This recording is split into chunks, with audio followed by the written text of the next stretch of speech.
Welcome to Ocean Block 2, Episode 1. I wanted to show off my early game ore processing system and storage system here, and I guess despite me calling it early game, I've been playing for a number of hours, but I'm still pretty much kind of in that Chapter 1, Chapter 2 of the quest book. Taking a quick peek here, you'll see we've completed Chapter 1, and then Chapter 2, but we'll get back to this later. First, an overview, or a demonstration. So we got water. Water's going down the main line and it's pumping into the diamond sluice, which is what you feed your gravel, sand, and then, ores come out. And as you can see, we actually have a jam. It looks like iron's going nowhere, so it's probably full. And that's not the worst problem to have, because you'll note 4 of these actually accept gravel, and then 4 of these accept sand, and these 4 accept dust. And then on the back side, I don't even think any of them are running, because this side has been so effective. And then over here, we have lava feeding into the basalt that's crushed, and then the nether rack that is crushed. And all these items go into these iron chests, right? And as you can see here, even these ones look full, because the solium drawer must be full. Again, not a bad problem to have, because they're going to keep filling until the chest is full. And what's nice is they're not laggy. The items aren't going to just drop on the ground. When stuff's full, it stops, which is pretty sweet. So all these items are getting pushed into, or they're trying to get pushed into the controller access point. If you're familiar with, storage drawers, I guess this is kind of the remake. Functional storage. But this is just like a slave. The actual main controller is right here. So this slave is just an input, or an export, whatever you need. Input, output, that's the word I'm looking for. If we look at this linking card here, we're set to the main controller, and so this main controller, without physically touching anything, as long as it's in the vicinity of this green box, all these drawers, it can talk to them. So because we're pushing items into this slave, the main can see it. And obviously this is where all of our drops are getting pushed into. So now we can go shopping. We can grab a bunch of these chunks, a bunch of these chunks, gold, iron, what else do we want? Silver. Maybe I'll make some Electrum blend later. But all these pieces here, what are these called? Clusters? Can get dropped into this gold chest, which on the back side here, it's pulling everything out with these Oritech pipes going into the tempered glass jar. And this is the priority one, and the Mega Torch is the fastest speed, I guess, that I have available right now. Everything else here is lava, which is a little slower, but that speed's not too bad compared with this one's a lot faster. For these tempered glass jars to work, you need to have the jar automator. It's not too pricey. It's definitely worth dumping resources into early to get a bunch of them. As you can see, I've got a few of them set up. But no matter what I dump into the gold chest, it's going to get processed, as long as I put the right item in. Ideally, it would be cool if I could use a filter on these item pipes from Oritech, and I could have another slave drawer or a controller access point here. And with a filter, I could pull certain items I wanted to cook and have, a jar dedicated just for iron and then one dedicated just for lead. But to put cables on the back of each of these would be kind of cumbersome. And I feel like that'll be version 2 of this, because one of the design ideas I had here was I would build all of this kind of starter base stuff inside of this area, whatever I'm calling it, and I could wall it off and forget about it, no matter how ugly it is, and put kind of the nicer base as I get better, above or below, AE2 and all that stuff in the far, far future. This is still, very much early game, right? So all these ores are getting processed. Well, everything gets pulled out of these chests and it goes into this other access point, which is still talking to the main controller there. It's just another way to input items in into the network. And here's all my process stuff. Nicely organized, and I kind of just add to it as I need. And one thing I'm going to start doing too is, like, for instance, here I have a giant furnace in the back. What's it called? Jumbo furnace with max upgrades. I want to run a cable. So all of these stone blocks that I'm using to build my base template here, I want them to automatically just get pushed into one of those slave drawers, and then it'll have a spot, you know, right here. And another thing that's worth pointing out too is I set the priority of this little white thing here to 1, then the rest of them are 0.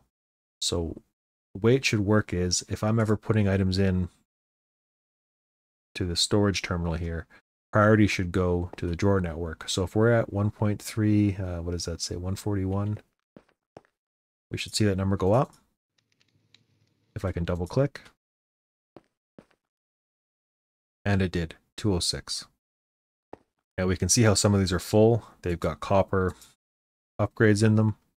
This one is also full, but there's no upgrades. But it's really easy for me to come here and start making stuff now that I got this. I guess we got to be on the right page here, item crafting. So we can make a bunch of those pretty easy and start slapping them in. I probably don't have to do that for netherite scrap. The storage terminal here is actually pretty slick, pretty decent size. You can play with the grid size. It actually gets really massive where it takes up most of the screen. I don't like that. I kind of prefer this size. You know, you can sync with JEI. So of course, if we're trying to do, you know, add immersive work, it updates here. So early game, it's actually really awesome to have that. And I keep saying early game, and you're thinking episode 1, he's already really far. Well, I just kind of cut this out because a lot of it's, you know, manual in the sense that the player's doing it all. I like how fast it is though. It's not as grindy. Like I came from playing Project Ozone 2 recently, which is a very, very grindy early game.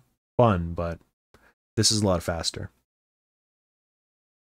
So you can automate water with these pumps, but the player has to click on them and they can only build up like 5 minutes a time max. And then you got to kind of babysit them.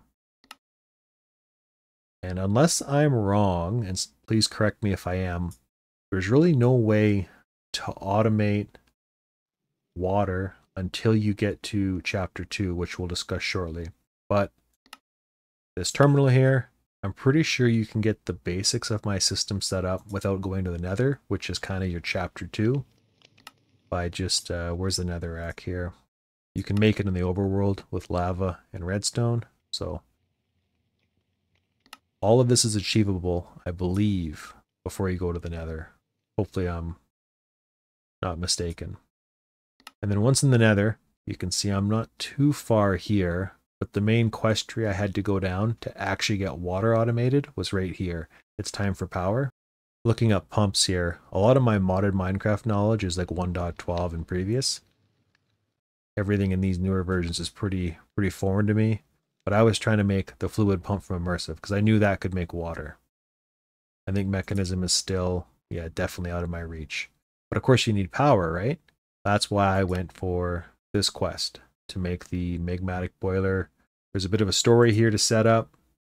Make sure to read it. I got burned by not properly reading some of this text. So we got the magmatic boiler here. And I believe if you put lava into it, it will make RF. But for the quest, you're supposed to make the steam boiler add-on. And what's the other piece? You got to make the steam engine here, which kind of converts it into like a boiler, right? So you got to feed it water and lava. But again, I have the same problem, is I could not figure out how to automate water. Well, it turns out water is actually a byproduct of the steam engine. And when the water's full, the steam engine can't really run properly. So I have to kind of fix what I'm doing here. I was trying to do something kind of weird and quirky, but it wasn't really working. Very much, you know, a learning curve, right? Try it, see if it works. So I kind of void water like that. Water's gone. But I guess that's one way a person can get water to automate those sluices back there. And what was the one problem I had trying to set this up? The water, this is the water pipe here. You have to put water into the magmatic boiler. I'm choosing the top and the steam boiler. I was getting so confused because I was trying to put it in one or the other, not realizing it had to be both. And it says putting both in, right in the quest book there. I just didn't read it. And then lava here comes in the bottom. And then I believe they give you this add-on that you could slap here. I'm not too familiar with Oritech, so I kind of had a few different layouts of configurations, and even though it looks kind of quirky, I think I like this the most because I can stack another one here, and then I could make a chain of these, I believe, if I wanted to. But for right now, we're not even using this RF really at all.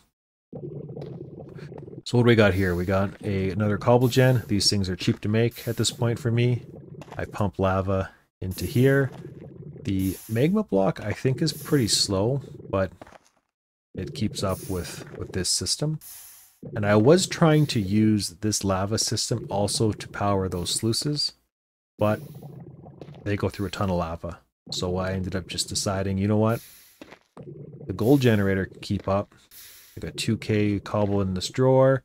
It's going to put cobble in these jars, and then they're going to cook. And again, every single one of these jars needs the jar automator. And then we pull lava from all 4 of these, and that's what goes to here to fuel those up. Now the water's a little funny. I was trying to do something kind of different, and it didn't really work, but I've left it here because I don't know why. So yeah, the what's that thing called? The turbine? The RF maker? That thing in the back there? He's powering the pump. You got to give the pump a redstone signal, and then it pumps. So I got a little bit of redstone logic here. It's completely unnecessary, but what I was trying to do was not run this pump unless I had to, and then any waste water would come here, and then it would get used, you know, down there. But it doesn't really work properly because I can only have water coming out, and if I put water coming back in, we try to maintain this level, I think it creates like a circular logic with these Oritech pipes. I'm not exactly sure how they work, but all this is unnecessary. I just thought it was kind of cool, you know, redstone 15. So if we have what, 12, 13 water level in here, you can see the redstone. We got subtraction mode. So as long as we're getting a redstone of 3, pumps on. So as this water level drops, pump kicks on, fills it up, keeps it at about this, you know, 27 buckets of water there. Now what do we got here? Blue ice and soul sand. Apparently it's a Minecraft thing. It makes basalt. It can't keep up. I need to make this bigger. I just don't really have room, and I don't want to build, you know, outside the wall. So this is probably going to have to go like below or maybe above. I'm not sure. But we need to make a lot more basalt, hammer it down into crushed, and then it gets sent over to these 2 sieves. And yeah, you can see we need lots of basalt. So one of the things that gets made with basalt now is actually netherrack.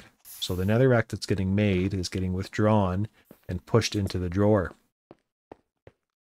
We got a compressed netherrack drawer here that's completely empty because the items are getting hammered into crushed, and then those are getting put into these 2. And they're making, you know, various things, glowstone, all that stuff. So we don't have the blazing mesh, unfortunately, because we don't even have diamonds yet, let alone Ars Nouveau. Or blaze rods for that matter. I have no clue where I'm going to find a blaze. Diamond mesh, we needed steel, so I don't even have steel yet. So we're kind of stuck at gold tier. And gold tier and lava makes, I guess, solium, quartz, and glowstone. Pretty decent drops. I would love some black quartz, but we're not there yet. Oh, here's another question I wanted to ask. If anybody happens to be watching this that knows how you can quickly drain things, I would love to know that, because I'm considering building like a complex, right? Underwater. But I think I need air. I don't think I want to be swimming around all the time. Is that a thing people do? I really don't know how water works. Like I said, I'm kind of like a 1.12 in previous player. But I want to drain this so I can build stuff. Because I don't think you would just play underwater all the time, would you, with your machines and all that? I don't know.